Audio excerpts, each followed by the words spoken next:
महाराष्ट्र मासा प्रत्येक गावातून आणि प्रत्येक जिल्ह्यातून थेट तुमच्यापर्यंत।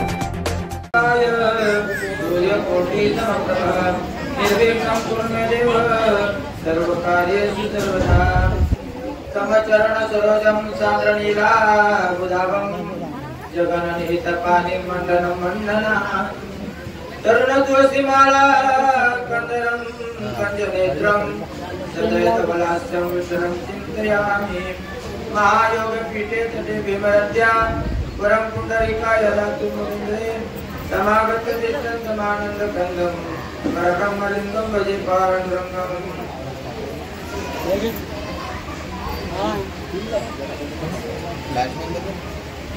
आणि मरणी जयाचे आठवे तो तेची गती पावे म्हणून सदा स्मरावे मातेची तुआ दयाचे केलिया स्मरण होय सकल विद्यांचे अधिकरण हे बंधू श्री गुरु चरण ते श्री गुरुचे नमस्कार आता ओम नमो ज्ञानेश्वरा करुणा करा दया तुमचा अनुग्रह लागलो पावन झालो चराचरी मी कला कुसरी काहीच नेनो बोलतो वचन याची भाविका एका जनार्दनी तुमचा दास त्याची आस पुरवावी तुमचा अनुग्रह लागलो पावन झालो चराचरी आणि मरणी दयाची आठवे ते तेची गती पावावे आणि म्हणून सदा स्मरावे मातेची तुआ।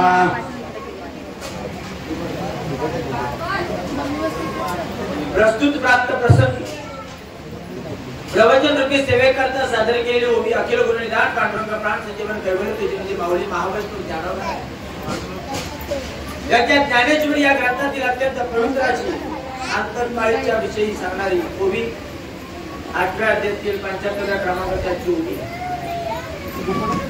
ओवीचा जर भावार्थ जर आपण पाहायला गेला तर आणि मरणी जयाचे आठवे शब्द काय वापरले आणि मरणी जयाचे आठवे म्हणजे मरणाच्या वेळेस जे आठवतो मृत्यूच्या समयाला जे आठवतो तो जीव त्याच गतीला प्राप्त होतो।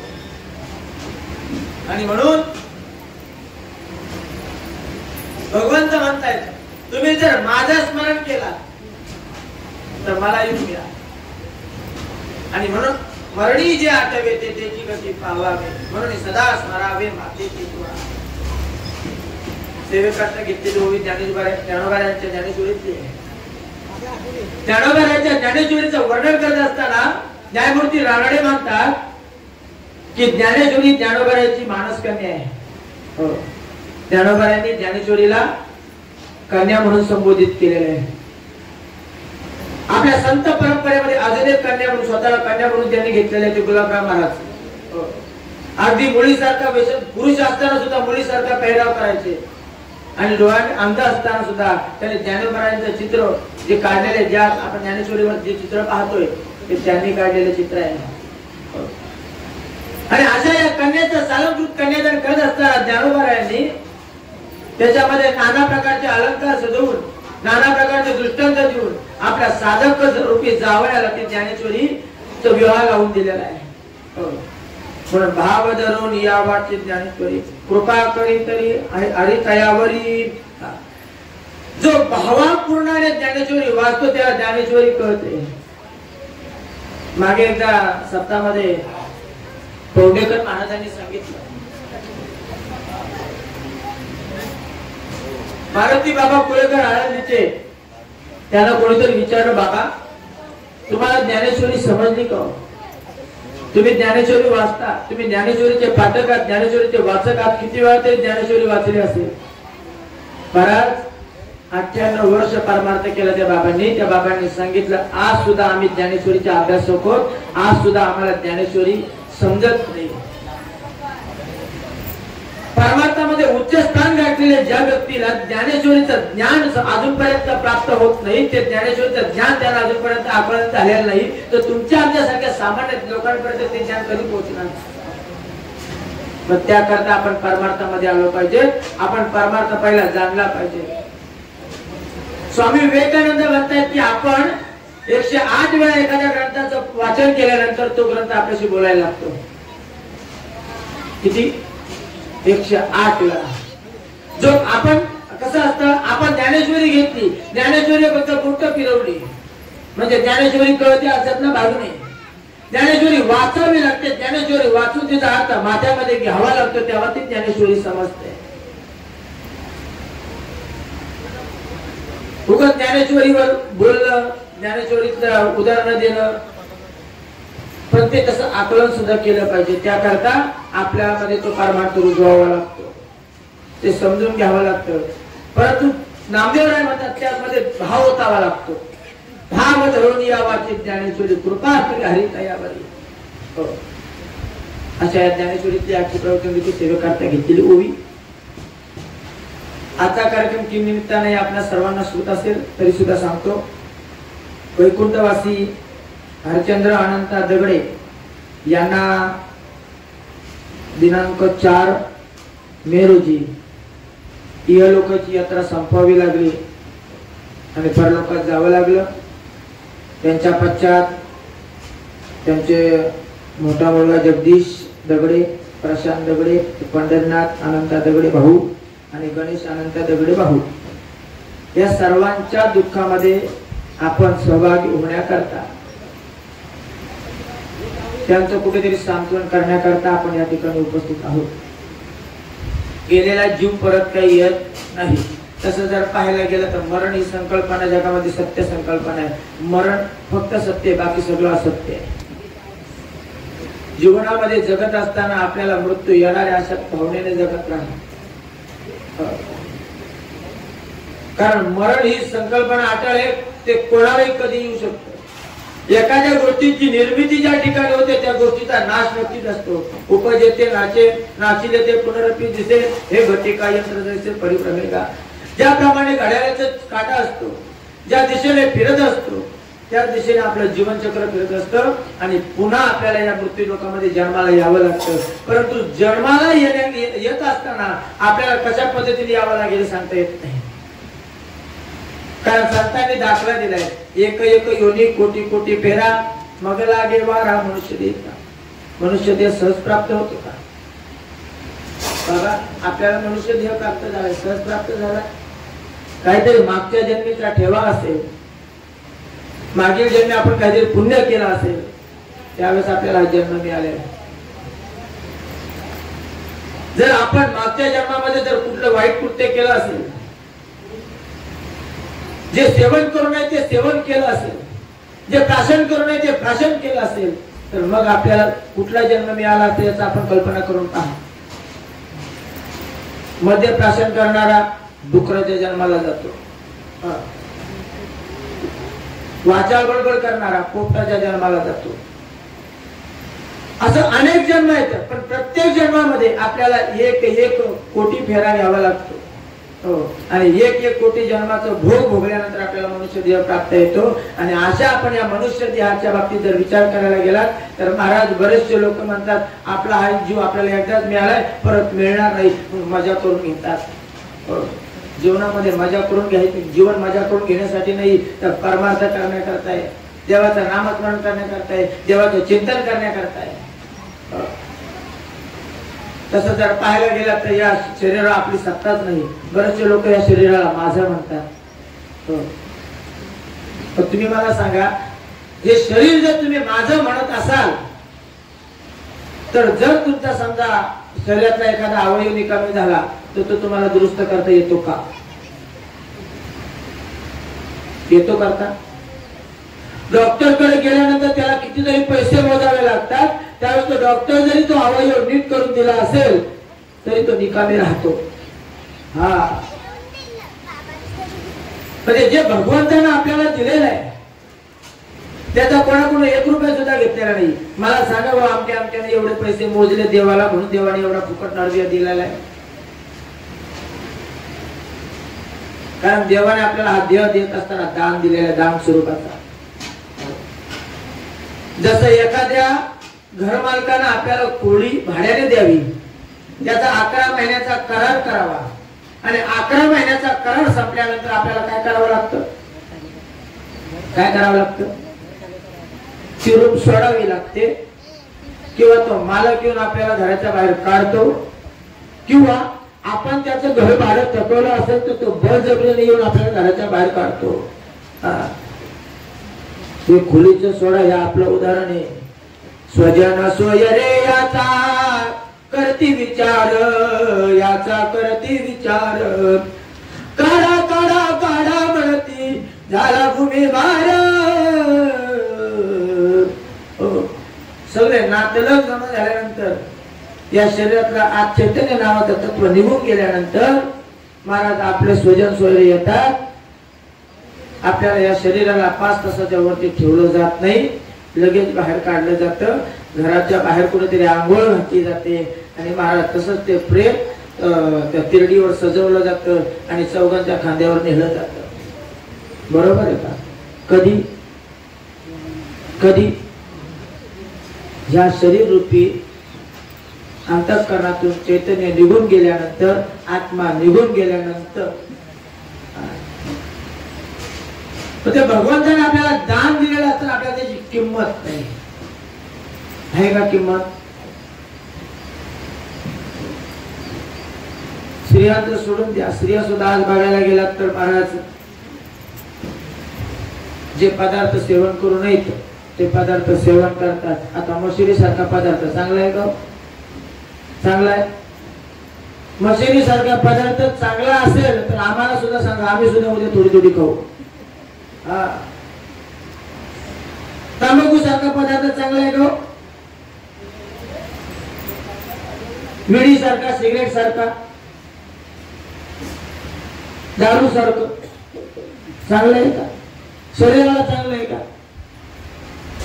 हे पदार्थ शरीरासाठी चांगले नाहीत, पण त्याचा जो वाटणारा आनंद हा क्षणिक आहे. तेवढ्यापुरतं सुख वाटतं. लोकांना बऱ्याचशा लोकांना विचारलं किंवा एखाद्या दारू पिणाऱ्या व्यक्तीला जरी विचारलं, बाबा तू दारू का पितो, सिगरेट का ओढतो, तर एकच म्हणतो, टेन्शन फ्री झाल्या का. एकच वाक्य असतं बरं त्याचं. माझ्या डोक्याला कुठल्याच प्रकारचं टेन्शन नाही राहत. मी एकदम, आणि कसं असतं ती मला सवय पडून गेले. काही काही लोकांना 2 नंबरची सुद्धा होत नाही, तंबाखू खाल्ले नाही तर, व्हिडिओ उडले नाही तर. ही सवय शरीराला लावून घेतल्या कारणामुळं हे आपल्याला त्रास होतो त्याचा. याच्यासाठी देवाने देह दिलाय का आपल्याला? देवे दिला देह भजन गोमाटा, तो या झाला पाठा बाधिकेचा. संतांचा प्रमाण आहे.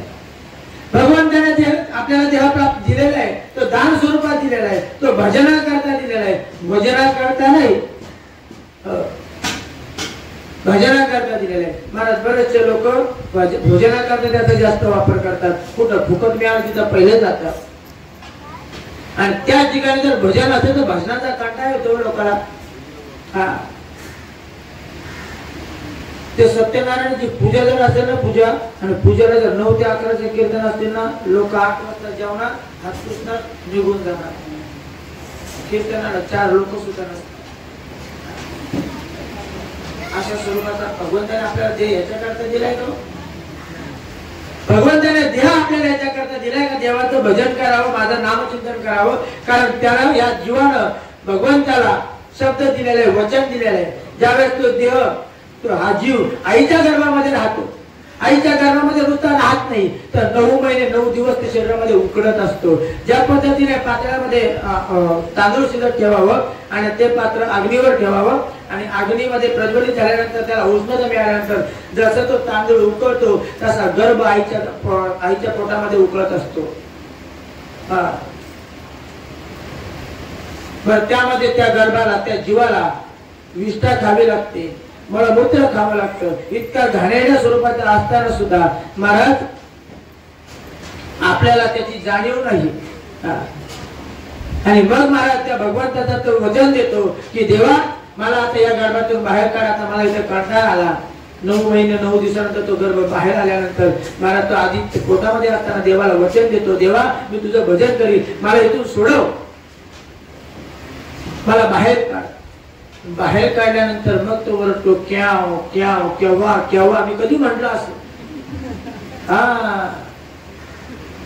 मी असं म्हटलंच नाही. आणि जसा एकदा मोठा झाला की मग म्हणतो मीच, माझ्याशिवाय दुसरं कोणीच नाही. आणि मग महाराज त्याला कुटुंबाचे संस्कार होतात. कुटुंबाचे संस्कार झाल्यानंतर या जीवावर कुटुंबाचे संस्कार झाल्यानंतर महाराज मग त्या देहाला भौतिक जगाचं ज्ञान होतं आणि भौतिक जगाचं ज्ञान झाल्यानंतर महाराज आपले आई वडील परमार्थाच्या बाबतीत त्याला सांगतच नाही, परमार्थ कर म्हणून सांगतच नाही, पण संसार जरूर करायला सांगतात. आज मला सांगा, कोणत्या आई वडिलांनी विचार केला की आपल्या लेकराला माळ घालावी, परमार्थाला लावावं, नामस्मरण करायला लावावं? घरातली आजीच सांगते आता नको नंतर कर. त्या लेकराला जरी माळ घालायची इच्छा असेल ना, तू आता नको, तुझं लहान वय, खाण्यापिण्याचं वय, आता कोणी परमार्थ करून चाललाय, अजून चिकट टाइम पडलाय. महाराज भरपूर टाइम म्हणता म्हणता महाराज 60-70 येते, दात पडायला लागतात, संकेत देतो मृत्यू, तरी पण विचार करत नाही. करतो आजी विचार नाही. त्यावेळेस काय म्हणतो, आधी आजी सांगते, आई सांगते, बाळा लहान आहे, तुला परमार्थ काही कळत नाही, तू आता काही माळ घालू नको, आता काही परमार्थाला लागू नको, मस्तपैकी शिक्षण घे, संसार कर, प्रपंच कर. प्रपंच झाल्यानंतर मुळं वाळून झाल्यानंतर महाराज सुरबाई येते. सुरबाई आल्यानंतर हा बाहेर बसतो. मग पुन्हा नाक तोंड गाळायला लागतात आणि मग त्याला म्हणतो, बाबा आता तरी माळ घालतो का? आता किती दिवस राहिलेत? 15 गेले ना, 5 राहिलेत. आता माळ घालून काय करू? आता परमार्थ करून काय करू? महाराज ज्या पत्नीच्या शेजारी आपण झोपलेले, ज्या पत्नीला आपण करून आणलेले, ती सुद्धा शेवटी नको म्हणते. ती सुद्धा नको म्हणते, जवळ नको म्हणते, नको तुमच्या तोंडाचा वास येतो. अहो किती गोपटा हे पत्नी सांगते नंतर नंतर, तरी ते जीव सुधरत नाही, तरी त्या माया जाळामध्ये गुंतलेला आहे. तर या जीवाला मरणाच्या वेळेस भगवंताची जाणीव व्हावी, भगवंताचं नामस्मरण करावं, याकरता आपल्या जीवनामध्ये सुरुवातीपासून परमार्थ केला पाहिजे. सुरुवातीपासून केलेला परमार्थ शेवटाला कामास येतो. तसं जर पाहायला गेलं तर भगवंत आपल्या जवळच असतो, आपल्याला प्रत्येक वेळेस जाणीव करून देत असतो, परंतु आपल्याला ती जाणीव होत नाही. प्रत्येक वेळेस एखादं तुम्ही वाईट कृत्य करत असाल, तिथे सुद्धा भगवंत हात धरतो, हे बाबा करू नकोस, पण हा म्हणतो नाही मी करणार. आणि मग गती काय होते, त्याचा रिझल्ट कधी लागतो? आपलं ज्यावेळेस मृत्यू समय येतो ना, त्यावेळेस त्याचा रिझल्ट लागतो. आणि मरणी जया ज्या आठवे ते त्याची गती पावावे. आपण मरणाच्या वेळेस जी आठवण करू, ज्या स्वरूपाचं दर्शन घेऊ, त्या स्वरूपाला हा जीव प्राप्त होतो. आपल्या सर्वांना दृष्टांत समोर ठेवेल. आपल्या देशामध्ये जड भरत नावाचा राजा होऊन गेला. आपल्याला सर्वांना दृष्टांत ज्ञात असेल, कदाचित नवीन सुद्धा असेल. त्या जड भरताच्या नावाच्या राजाच्या नावावरून या देशाला भारत नाव पडलेलं आहे. आणि त्या जड भारत राजानं आपल्या राज्याचा त्याग केला. एका सद्गुरूच्या सानिध्यामध्ये आला. सद्गुरूच्या सानिध्यामध्ये आल्यानंतर आपल्या राज्याचा त्याग केला. ते राज्य सुद्धा असं नव्हतं. 18-12 वनस्पती फुले फळे ओळती,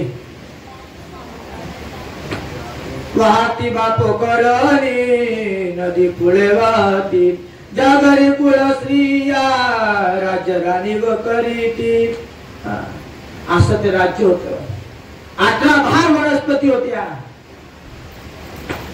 आणि त्या ठिकाणी भरभरले राज्य होतं. आणि कुळस्त्रिया म्हटल्यात. कुळस्त्रिया सकाळी जी पत्नी आंघोळ न करता नवऱ्याला शिव्या देते, ती कुळस्त्री म्हटली नाही.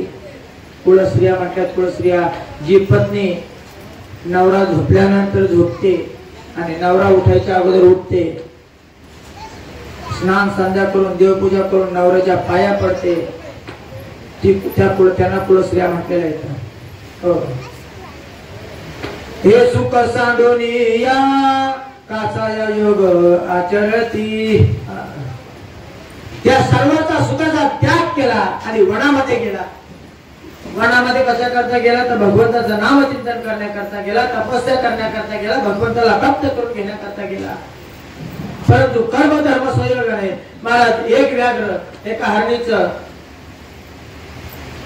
हरणीला खाण्याकरता तिचं मांस भक्षण करण्याकरता महाराज तिच्या पाठीमागे धावत असताना महाराज ती गर्भवती हरिण धावत असताना एका ओढ्यामध्ये गेली. ओढ्यामध्ये गेल्यानंतर तिने आपला गर्भ सांडला आणि महाराज ती हरिण पुढे पळून निघून गेली स्वरक्षणाकरता. परंतु तो गर्भ महाराज जडभरत राजा ज्या ठिकाणी त्यांनी पर्णकुटी बांधली होती त्या पर्णकुटीच्या बाजूने तो ओढा जात होता आणि त्या ओढ्यात पडलेलं ते हरणीचं पाडस महाराज त्या राजाच्या दृष्टीस पडलं. त्या राजाने त्या हरणाच्या पाडसाला जवळ घेतलं. आपल्या जवळ असलेल्या वचनाने त्याचं अंग पुसलं. त्याला लागलेली जलमट बाजूला केली. त्याच्या नाकातोंडामध्ये जे पाणी गेलं होतं महाराज ते नाकातोंडाचं पाणी बाहेर काढलं आणि मग महाराज त्या हरणाला उभं सुद्धा राहता येत नव्हतं आणि मग महाराज त्या हरणाचा सांभाळ त्या राजाने केला. राजाचा त्या हरणाचा सांभाळ करत असताना महाराज त्या राजाचं आयुष्य कधी निघून गेलं त्याला सुद्धा कळलं नाही. त्याचा जीव त्या हरणामध्ये गुंतला आणि हरणामध्ये एकदा जीव गुंतल्यानंतर महाराज मृत्यू समय जवळ आला. मृत्यू समय जवळ आल्यानंतर महाराज विचार एकच, माझ्या हरणाचं कसं होईल. त्याला मी गेल्यानंतर पाणी कोण देईल. शरीर पूर्ण क्रूश पडलं होतं, प्राण कंठापर्यंत येऊन बसला होता, तरी हरणाचाच विचार. महाराज त्या जड भरताचा नका आपलाच विचार करा. आपला प्राण ज्यावेळेस कंठामध्ये येतो त्यावेळेस आपलं सुद्धा हेच होतं की माझं मी गेल्यानंतर माझा संसार कसा चालेल, माझी शेती कोण लावेल, माझ्या बैला गुराढोरांकडे कोण पाहिजे, माझे व्यवहार कोण सांभाळेल. आणि मी तर म्हणते तू मर, त्याच्यानंतर सुद्धा सर्व सुरळीत चालेल. त्या जड भरत राजाने महाराज प्राण त्याग केला. पण प्राण त्याग करत असताना महाराज एकच स्मरण त्या हरणाचं. आणि महाराज शेवटी जन्माला यावं लागला, हरणाचा गर्भ घ्यावा लागला. मग ती आपल्याला शिवपुराणामध्ये कथा आहे, ते आपण कधीतरी वाचून पहा. का तर मरणाच्या वेळेस त्या हरणाचीच आठवण करत होता. आणि मरणी जया जे आठवे ते त्याची गती पावावे, म्हणून सदा स्मरावे मातेची तुवा. मरणाच्या वेळेस जे आपण आठवण करू त्याच वेळेस महाराज त्याच गतीला प्राप्त होतो. परंतु महाराज हा जीव या माया मोहामध्ये अडकलेला आहे. जन्माला जिथून आल्यापासून त्याच्या संपूर्ण भोवतानी मायाच फिरते. हो, मायेच्या जाळ्याने व्यक्तीला असल्या कारणामुळे महाराज त्याला बाकी कशाची जाणीव होत नाही. जन्माला आल्याचा आपण आनंद उत्सव साजरा करतो. जन्माच्या 1 महिन्यानंतर सुद्धा एक सोहळा साजरा केला जातो. असे 16 सोहळे आपल्या या मनुष्य देहामध्ये साजरे केले जातात. 16 संस्कार केले जातात. त्याच्यातला पहिल्या संस्काराला महत्व दिलंय तो म्हणजे जन्माचा संस्कार. दुसरा संस्कार मग ज्याला महत्व दिलंय तो लग्नाचा संस्कार आणि शेवटचा म्हणजे मृत्यूचा संस्कार. असे 3 संस्कार महत्वाचे मानलेले. बाकी मधले 16 आपल्या जे जसं मुलगा लहानाचा मोठा होत असतो त्या पद्धतीने ते संस्कार केले जातात. परंतु महाराज पहिले जे 15 संस्कार आहेत ते आनंद उत्सवाने साजरे केले जातात. 15 संस्कार फक्त शेवटचा जो संस्कार असतो त्याच्यातच आपण दुःख करतो, त्याच्यातच आपण त्याचं दुःख व्यतीत करतो. त्याचं कारण म्हणजे त्याला येणारा आडवं माया. ही माया एकदा बाजूला करा, मला दुःखच राहणार नाही. तसं जर पाहायला गेलं तर जन्माचं जे दुःख आहे तर ते आपला जन्मच आहे, त्याच्या व्यतिरिक्त दुःख नाही. जन्माला आल्याचं दुःख तशा प्रकार जर दुःखाचा विचार करायला गेला तर 4 प्रकारचे दुःख सांगितलेले आहेत. सुभाषितकारांनी सांगितले जन्म जरा मृत्यू व्याधी हे 4 प्रकारचे दोष आहेत. या दोषामधून मुक्तता मिळवण्याकरता आपल्याला भगवंताचं नामस्मरण करणं गरजेचं आहे. हो, जर पाहायला गेलं तर काळ आपल्यावर वाट पाहतोय. जसं बाळ जन्माला येतं तिथून काळ आपली वाट पाहतोय. जन्मले ते बाळ त्याची वाट पाहे काळ. जसा बाळ जन्माला आला तिथून काळ वाट पाहतोय. आणि मृत्यू हा प्रत्येकाच्या सोबत आहे. मृत्यू कोणाला सोडून नाही. काय भरोसा नाही, कारण या देहाचा भरोसा. आज मी इथं आहे, आता मी या ठिकाणी प्रवचन करते, तुमच्याशी बोलते, जाता जाता काय झालं म्हणजे काळ प्रत्येकाच्या सोबत आहे. येऊन या काळ बैसला से उसा झाके तो मी डोळे कैसे. आता जरी काळ जवळ आला असेल त्या काळाला सांगू शकत नाही की थांब आता मला अजून थोडस जगायचंय, नाही सांगू शकत, कारण त्याच्यावर आपली सत्ता नाही, त्याची आपल्यावर सत्ता आहे. तसं हे देहाच्या बाबतीत विचार करायला गेला तर देह आपलं धन नाही. देह हे काळाचे धन कुबेराचे. ते मनुष्याचे काय आहे? काय ते मनुष्याचं? जागा तुमची आहे, जमीन तुमची आहे, घर बांधलेलं तुमचं आहे, पैसा तुमचा आहे बँकेत असलेला, खरं माझ्या नावावर. जर जागा तुमची नाही, घर तुमचं नाही, पैसा तुमचा नाही, बांधलेला बंगला तुमचा नाही, गाडी तुमची नाही, मग तुम्ही माझं कशा करता म्हणता? आणि या जर बाबतीत विचार करायला गेला तर हे सर्व नाशिवंत आहे. त्या देहाचा सुद्धा भरोसा नाही, हा सुद्धा नाशिवंत आहे. नाशिवंत हा देह बळमुत्राचा बाधा, वरी चर्मघाती येले किडी कुटुकाचा साधा, रब रब दुर्गंधी अमंगलतेचा बाधा, स्मरा त्या हरिहरा शरण जारे गोविंदा. आपल्या भारत देशामध्ये मदालसा नावाची स्त्री होऊन गेलेली आहे. तिने आपल्या 4 पुत्रांना उपदेश केलेला आहे. त्यातल्या 3 पुरुषांना तिने योगीच बनवून टाकलं, शेवटचा पुत्राला राजा बनवून टाकला. परंतु या ज्या ओळी येत त्याच्या अंगठीमध्ये तिला कागदामध्ये लिहून त्या अंगठीमध्ये सांगितलं, आणि ज्या वेळेस तुला राजाचा त्याग करायचा वाटेल त्यावेळेस ती अंगठीतली ती चिठ्ठी उघड, वाच आणि मग त्याग कर. आज जर आपण पाहायला गेलात तर आपण आपल्या आजोबापर्यंत आपल्याला आठवतं, वडिलांपर्यंत आठवतं, पंजोबापर्यंत आठवतं, पण त्याच्या अगोदरच आपल्याला आठवतं का? बरं, काही लोकांना त्याच्या खापरपंजोपर्यंत पण आठवत असेल. आपलं खापरपंजोबा हे यांचं नाव, हे त्यांच्या वडिलांचं नाव आठवत असेल, पण त्याच्या आधीच्या पिढीचं नाव आठवतं का? सांगा बघू मला. 100 वर्षाच्या अगोदरच्या पिढीचं तुमचं नाव काय होतं वडिलांचं? नाही सांगता येणार. परंतु हा छत्रपती शिवाजी महाराजांसारखे, जगद्गुरु तुकोबारायांसारखे, ज्ञानोबारायांसारखे आज हे लोक जरी आपल्यामध्ये नसतील तरी आज सुद्धा आपण त्यांचं नाव घेतो. हो, मरावे परी कीर्ती रूपी उरावे. आपण अशी कीर्ती करून ठेवायची की आजन्म आपलं नामस्मरण राहिलं पाहिजे, नामचिंतन घेतलं पाहिजे. बरं, कुळाने सुद्धा नाम घेत असताना सांगायला पाहिजे आमच्या आजोबाने हे केलंय. आपल्या समाजाकरता योगदान नाही, देशाकरता योगदान नाही, परमार्थाकरता योगदान नाही. आपलं योगदान आहे फक्त प्रपंचात करता योगदान असल्या कारणामुळे आपल्या कुळाचा फक्त आपल्या 4 ते 5 पिढ्यांपर्यंत आपल्या नामाचा उद्धार केला जातो. नंतर आपल्या नामाचा कोणी उल्लेख सुद्धा करत नाही. आपल्या वडिलांचं नाव हे होतं हे सुद्धा आपल्याला माहित पडत नाही. सातबाऱ्यावर आपलं नाव कुठपर्यंत राहतं?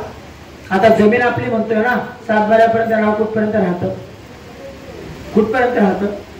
तुमच्या नावावर सातबारा नाही वाटत आहे ना? तर कुठपर्यंत तुमचं नाव राहील?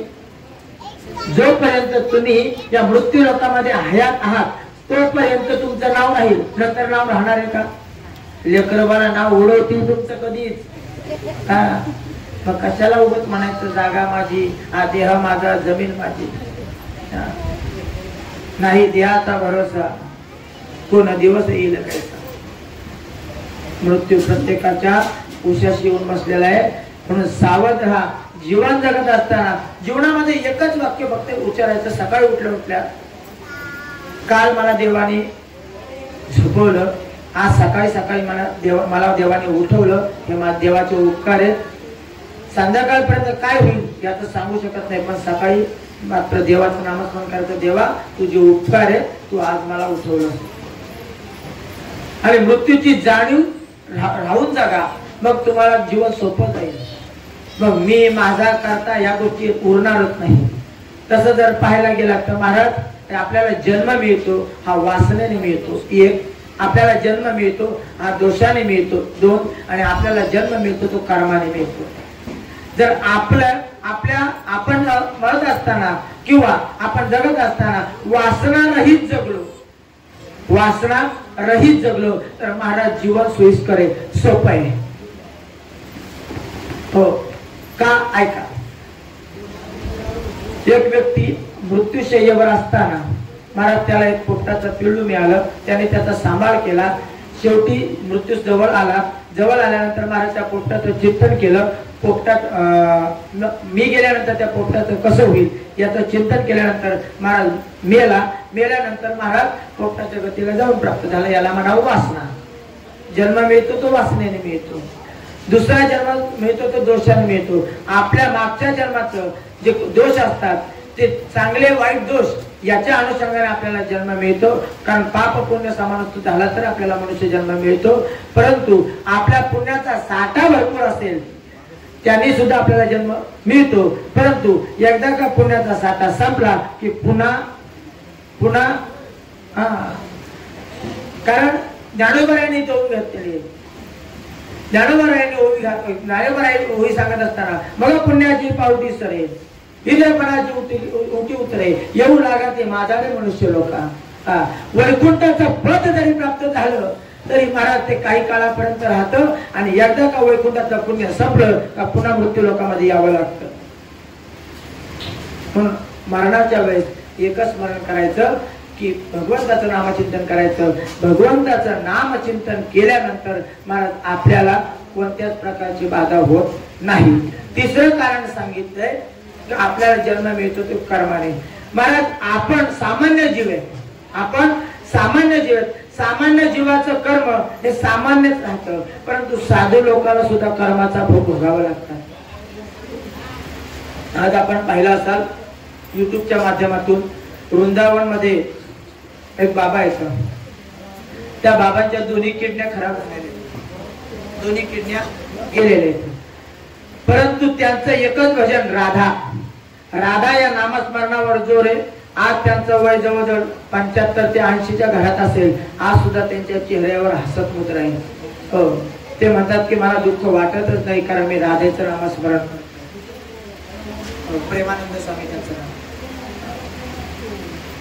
तर राधा राधा भजन म्हणत असताना दोन्ही किडन्या निकामी झालेल्या असताना सुद्धा व्यक्ती जगू शकतो. तर नामस्मरण केल्यानंतर आपण का जगू शकत नाही? आपलं तर सर्व जिथलं जिथं आहे. बरोबर. म्हणून आपल्या जीवनामध्ये आपण देवाचं भजन केलंच पाहिजे. देवाच्या भजनाशिवाय दुसरं गत्यंतर नाही. बाकी आपण गोष्टी करता प्रपंचाच्या अनुषंगाने ज्या गोष्टी करणे ते करावेच लागतात. ते आपलं कर्म आहे, कर्तव्य आहे. शेतकरी शेती केली नाही तर त्याला अन्नधान्य मिळणार आहे का? परंतु आपल्या कर्मामध्ये सुद्धा आपण देवाला मांडलं पाहिजे. तुम्ही महिला मंडळ सकाळी चपात्या बनवता, भाकरी बनवता. भाकरी बनवत असताना देवाचं नामचिंतन केलं तर त्या भाकरी सुद्धा गोड लागतात. तो प्रसाद होतो. ज्या वेळेस एखादा शिरा प्रसाद किंवा कुठलाही प्रसाद बनवला त्याच्यामध्ये तुळशी पत्र टाकल्यानंतर तो प्रसाद होतो. तसं एखादं अन्न शिजवत असताना नामस्मरण करताना असताना नामस्मरण करून ते अन्न शिजवलं तर तो प्रसाद बनून राहतो. हो, त्याचा प्रसाद तयार होतो. मग आपल्या जीवनाचा प्रसाद व्हावा असं जर वाटत असेल तर आपण नामस्मरण केलं पाहिजे. महाराज आपल्या वैवाहिक जीवन जगत असताना आपलं हे जीवन जगत असताना भौतिक जीवन जगत असताना आपल्याला जीवनामध्ये कुठल्याही प्रकारची कमतरता येऊ नये याकरता आपण काय करतो? किंवा आपल्याला जीवन जगत असताना कशाचीच कमतरता येऊ नये याकरता काय करतो? बँकेत पैसे साठवतो. बरोबर का? बँकेत पैसे साठवतो. कशा करता? की मी साठवलेल्या पैशाचा मला माझ्या जीवनामध्ये विनियोग करता येईल, वापर करता येईल आणि मला कुठेतरी सुख मिळेल याच्याकरता आपण आपल्या बँकेमध्ये पैसे साठवतो. बरोबर. परंतु आपल्या जीवनापर्यंत जोपर्यंत या शरीरामध्ये जीव आहे तोपर्यंत बँकेमध्ये कोटी न धोत्राला गाठी अशी आपल्या लोकांची.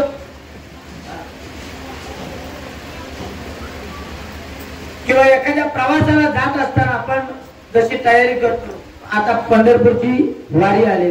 पंढरपूरच्या वारीला जायचं द्वारकेला कधी लागतात? 2-3 महिने अगोदरच लागतात. त्यासाठी वलकडी बांधली पाहिजे, कपडे घेतले पाहिजे, साबण घेतलं पाहिजे, ब्रश घेतला पाहिजे, खिशात पुरेसे पैसे पाहिजे.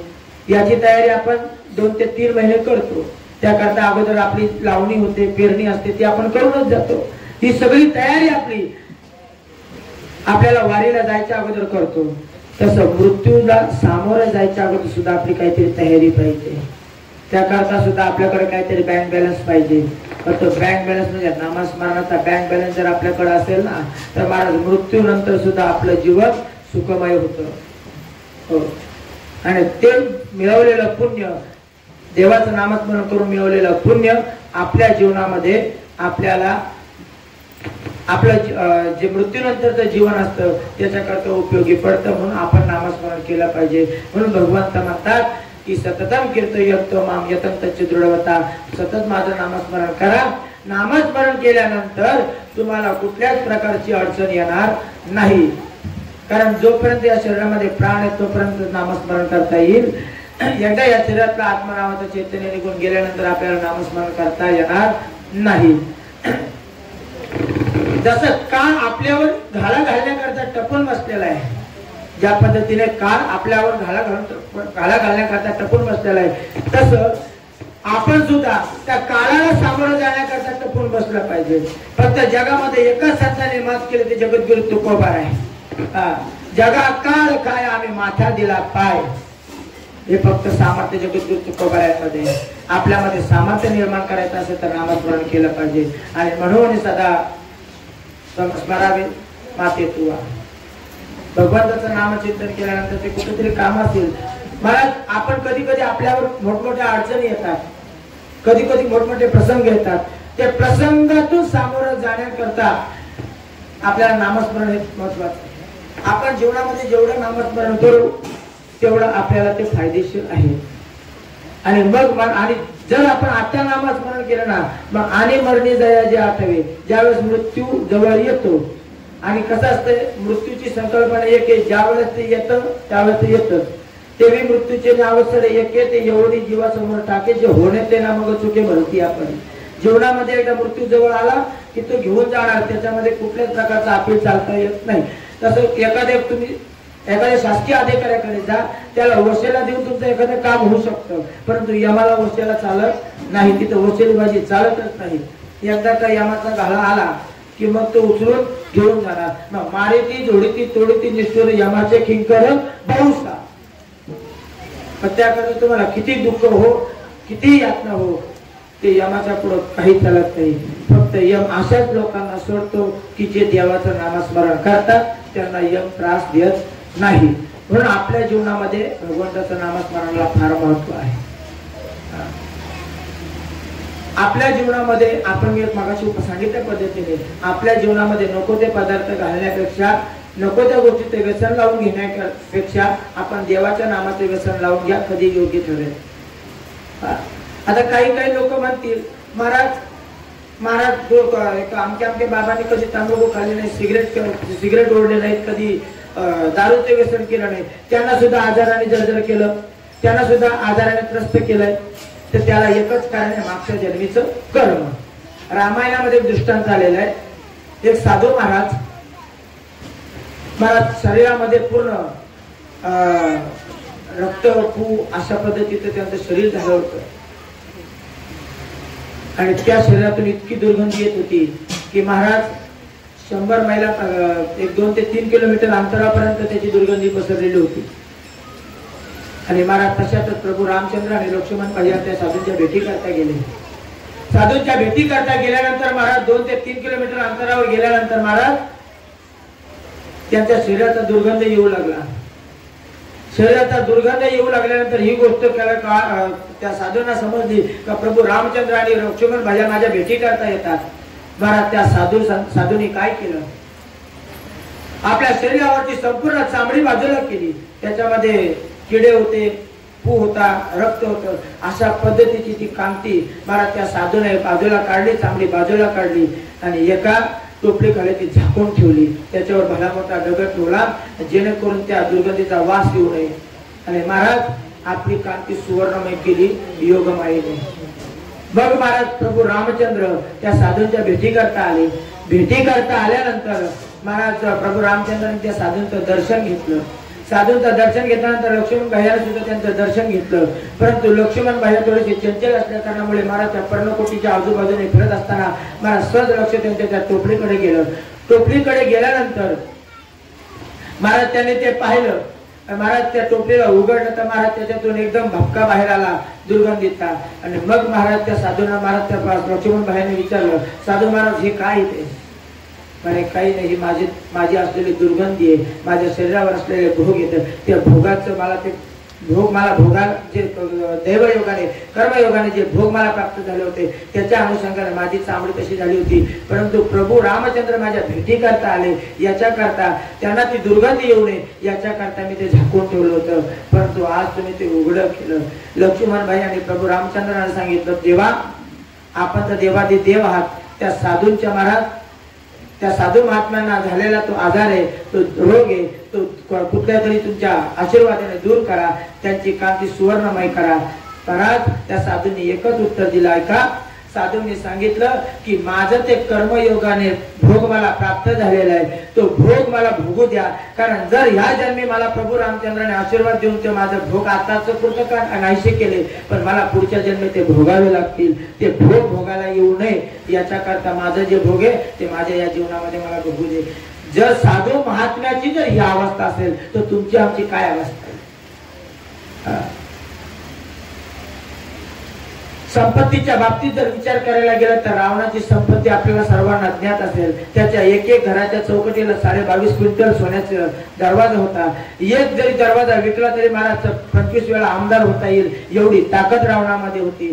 तुमची आमची संपत्ती घेऊन चालत कुठं? महाराज 1 गुंठ जमीन 1 एकर जमीन विकली नाही तर स्वतःला शेत समजायला लागतो. हो, असे बरेच समाजामध्ये लोक आहेत बरं. आणि मग महाराज त्यांना जवळचे नातेवाईक दिसत नाही, जवळचे मित्र दिसत नाही, फक्त एकच पैसा. परंतु महाराज त्या पैशाची गंमत सांगतो. धनवंत पुरुषाची स्त्री लवतव करी तैसी सुनी जैसे पुच्छ हलवी. महाराज स्त्री सुद्धा त्या धनवंत पुरुषाला लोभिक होते. हो, ज्याच्याकडे धन असेल त्याला सर्वच लोभिक होतात. परंतु ज्याच्याकडे धन नाही त्याला सुद्धा महाराज त्याला कोणी विचारत नाही.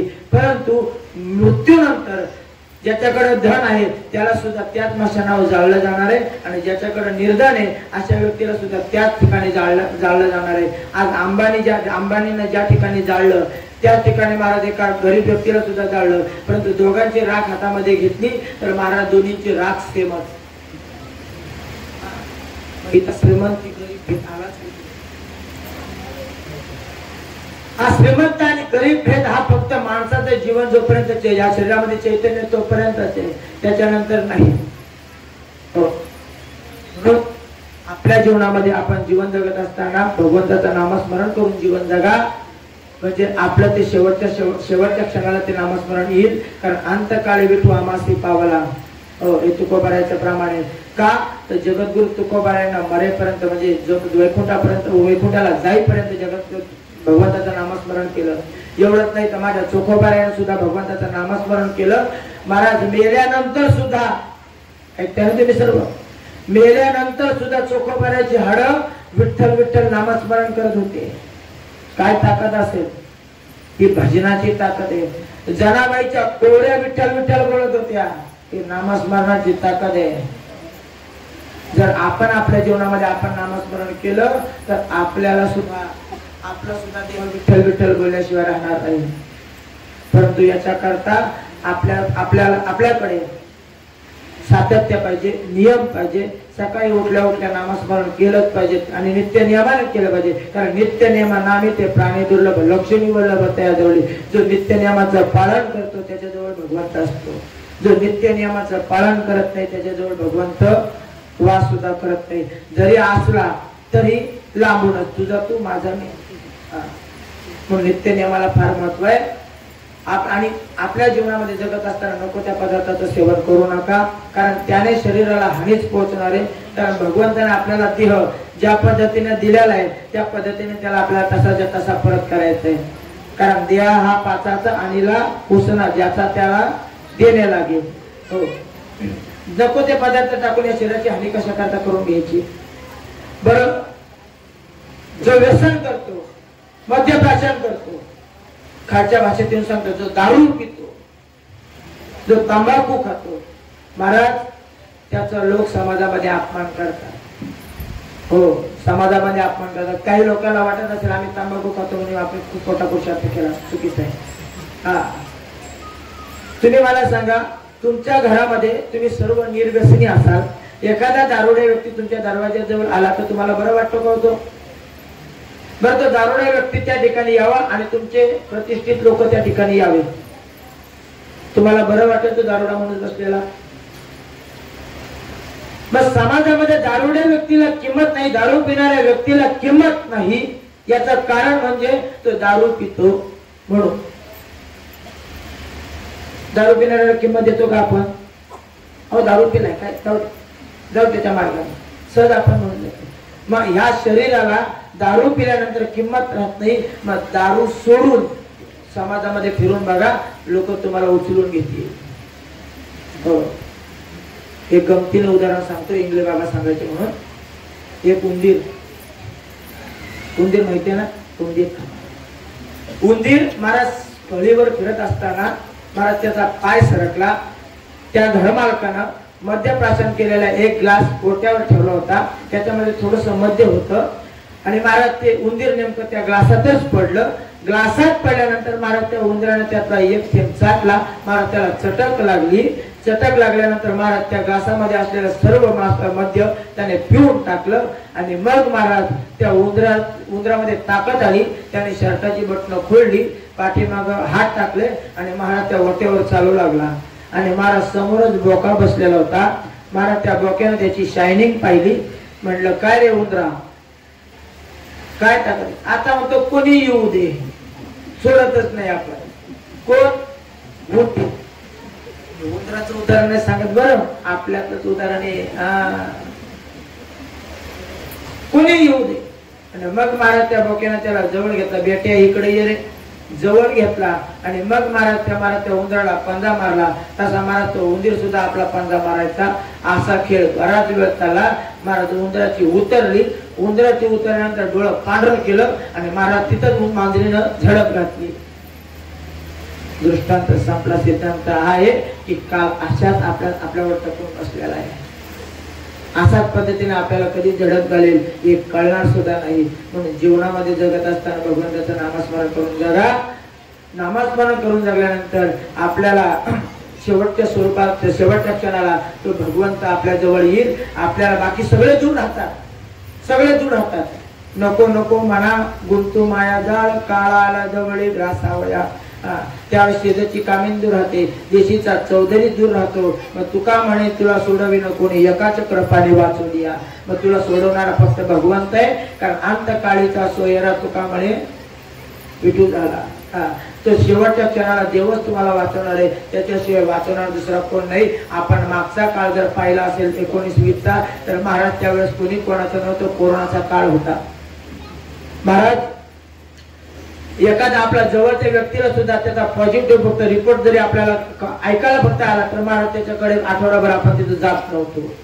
इतका त्याचा दुश्वास होता, इतका त्याचा आपण किळस वाटायची.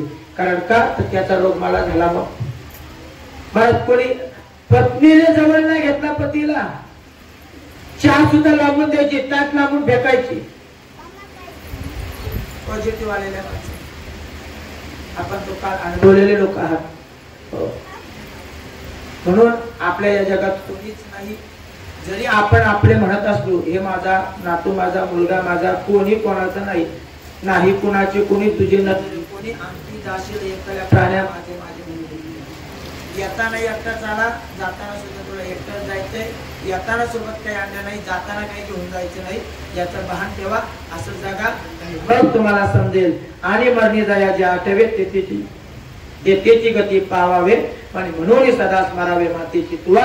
आपल्या हा देह जन्माला आलेला आहे, त्याने फक्त भगवंताच्या स्वरूपाचं दर्शन करावं, भगवंताचं नामस्मरण करावं. भगवंताच्या स्वरूपाचं दर्शन केल्यानंतर, भगवंताच्या नामाचं दर्शन, नामस्मरण केल्यानंतर महाराज शेवटच्या वेळेस ते बरोबर मुखामध्ये येणार आणि त्याचं स्वरूप दिसल्याशिवाय राहणार पाहिजे. हो, त्याचं स्वरूपाचं दर्शन झाल्याशिवाय राहणार नाही. म्हणून आपल्या जीवनामध्ये आपण जगत असताना भगवंताचं नामचिंतन हा सर्वात महत्वाचा उद्देश ठेवून जगा. हो,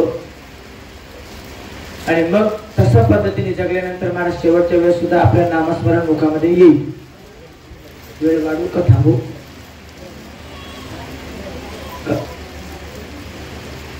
नाही, तुमची काय इच्छा चालू द्या ना. हा,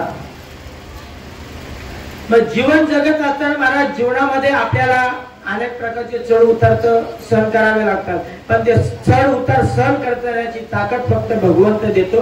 आणि भगवंताने दिलेल्या ताकदीने जर भगवंताच्या नामस्मरणाने जर आपण जगलो तर महाराज जीवनामध्ये कधीच कुठल्या प्रकारची अडचण येणार नाही. आणि आपण आपल्या जीवनामध्ये भगवंताचं नामस्मरण जर सतत ठेवलं तर ऐका त्याचा परिणाम असा असतो की आपल्या जीवनामध्ये आपण नामस्मरण जर सतत केलं सतत तर आपल्या जीवनामध्ये आपल्याला ते नामस्मरण सतत जर राहिलं तर शेवटच्या वेळेस सुद्धा येतं. हे मागासपासून मी सांगतोय, पण त्याचं उदाहरणाने स्पष्टीकरण देईल. एक बाबा वयोवृद्ध झालेले, पण त्यांना आंघोळीला बसल्यानंतर रोज हरिपाठ म्हणायचा ना, जसं पहिला तांब्या डोक्यावर पडला की महाराज त्या बाबाचा हरिपाठ चालू व्हायचा. हरिपाठ चालू झाला की महाराज आंघोळ पूर्ण होईस्तोपर्यंत तो हरिपाठ पूर्ण व्हायचा. असं रोजचं हा नियम करत असताना महाराज त्या बाबाचा मृत्यू काळ जवळ आला. मेला बाबा. मेल्यानंतर महाराज घरातल्या लोकांनी बाहेर काढलं, अंगणामध्ये घेतलं. अंगणामध्ये घेतल्यानंतर महाराज कुठेतरी घराच्या बाहेर आंघोळ केली जाते, बरोबर केली जाते ना, देहाची आंघोळ घातली जाते ना, सुगंधी उठणं लावलं जातं. त्याला त्या अंगावर, त्या शरीरावर, मेलेल्या शरीरावर, त्या डेड बॉडीवर महाराज 5 तांबे टाकले जातात. त्या बाबाच्या डोक्यावर पहिला तांब्या पडला तसा बाबाचा हरिपाठ चालू झाला. याला म्हणावं नित्यने. मग महाराज जमलेले लोक महाराज घाबरून गेले, नेमकं झालं काय. त्यावेळेस महाराज सुनांनी सांगितलं की आमच्या बाबाला हरिपाठ म्हणायचा नाद होता, जसा आंघोळीचा पहिला तांब्या पडेल तसा बाबाचा हरिपाठ चालू व्हायचा. म्हणजे मेल्यानंतर सुद्धा महाराज हा शरीर हरिपाठ म्हणतो. कशामुळे? नित्य नियमामुळे. नित्य नियम जीवनामध्ये आचरा, जीवनामध्ये कुठल्याच प्रकारची कमतरता जाणवणार नाही. नित्य नियमाविना दुसरं काहीच नाही. हो, बरेचसे लोक महाराज स्मशानभूमीवर जातात. स्मशानभूमीवर महाराज बरेचसे लोक चप्पल घालून जातात की नाही?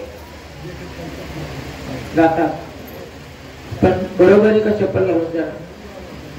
का बरोबर नाही? तर महाराज ते शिवप्रस्थाने आपल्यातले सुद्धा लोक जे स्मशानभूमीवर जात असतील तर त्यांनी स्मशानभूमीवर चढत असताना चपला पादत्राणा बाहेर काढा.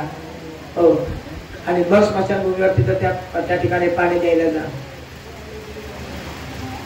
हे नियम येतात. आणि मग महाराज पाणी देऊन आल्यानंतर त्या प्रत्येक जो माणूस ज्या स्मशानभूमीवर जो जीव गेलेला आहे, जो व्यक्ती गेलेला आहे, त्याने स्मशानभूमीवर परत आल्यानंतर महाराज सचल स्नान केलं पाहिजे. म्हणजे सचल स्नान म्हणजे कपड्यासहित स्नान केलं पाहिजे. आणि घरातल्या व्यक्तीने, ज्यांच्या घरातले व्यक्ती वारलेले, त्यांनी उजव्या पायाचा, डाव्या पायाचा अंगठा एखाद्या आंघोळ केल्यानंतर बाहेरच आंघोळ करायची. डाव्या पायाचा अंगठा एक दगडाला स्पर्श करून घरामध्ये प्रवेश करायचा. नंतर पहिल्या दिवशी एक पिंड घरातल्या मोठ्या सुनेने, करत्या सुनेने एक पिंड वडिलांच्या नावाने बाहेर काढायचा. घरात अग्नी प्रज्वलित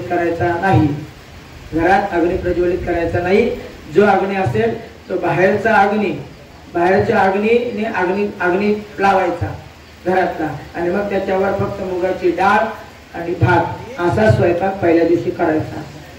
त्याच्यानंतर घरामध्ये कुठल्याही प्रकारचा गोंगाट, टीव्ही किंवा हसणं असं करायचं नाही. कारण तो जीव, तो आत्मा तुम्ही काय काय करत असता ते त्या 12 दिवसामध्ये पाहत असतो. 12व्या दिवशी तो आत्मा सकाळी सूर्यास्ताच्या वेळेस इथून निघून आपल्या वाटचाली करता निघून जातो.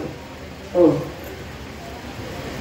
मग परंतु ते 12व्या दिवशी तो आत्मा गेल्या त्याच्या अगोदर प्रत्येक दिवशी 1 पिंड, 2 पिंड, 3 पिंड असे पिंड तयार करायचे. ज्या दिवशी ज्या ठिकाणी त्या शरीराला ठेवलं असतो त्या ठिकाणी महाराज पाण्याचा सडा घालायचा. आता आपल्याकडे लादी आलेले, पहिले सारवण घालायचे, आता सारवण घालायची गरज नाही, पण ओल्या फडक्याने ती जागा पुसायची.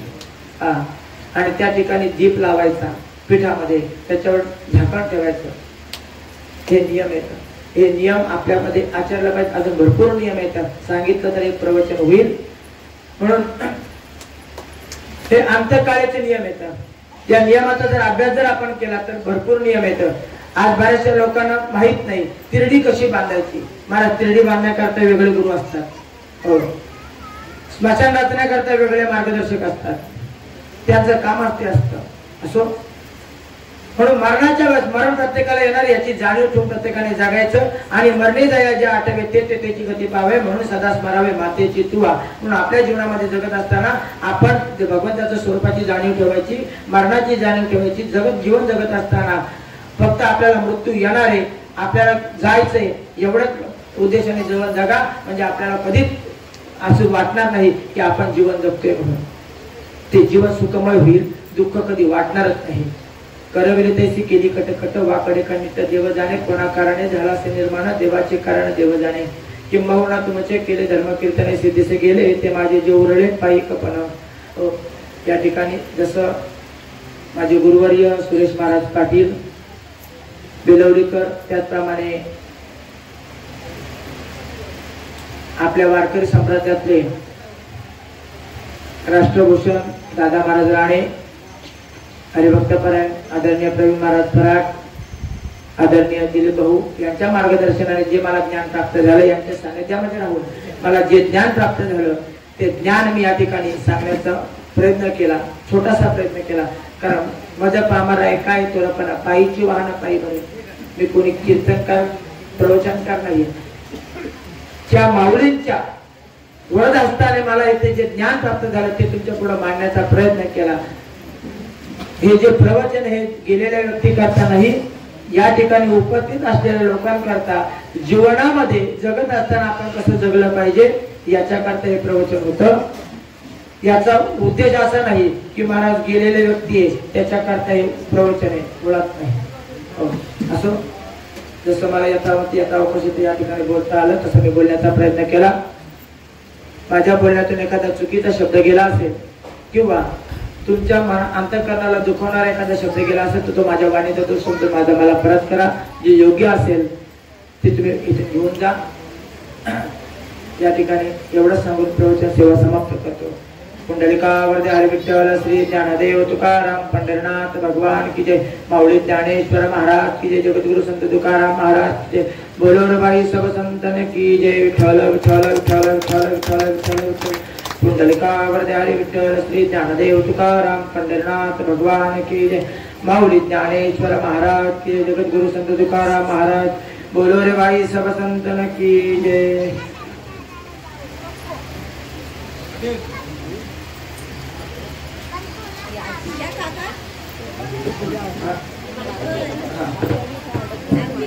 यानंतर लगेचच या ठिकाणी श्रद्धांजलीचा कार्यक्रम होईल आणि तदनंतर पागोटे बांधण्याचा कार्यक्रम होईल.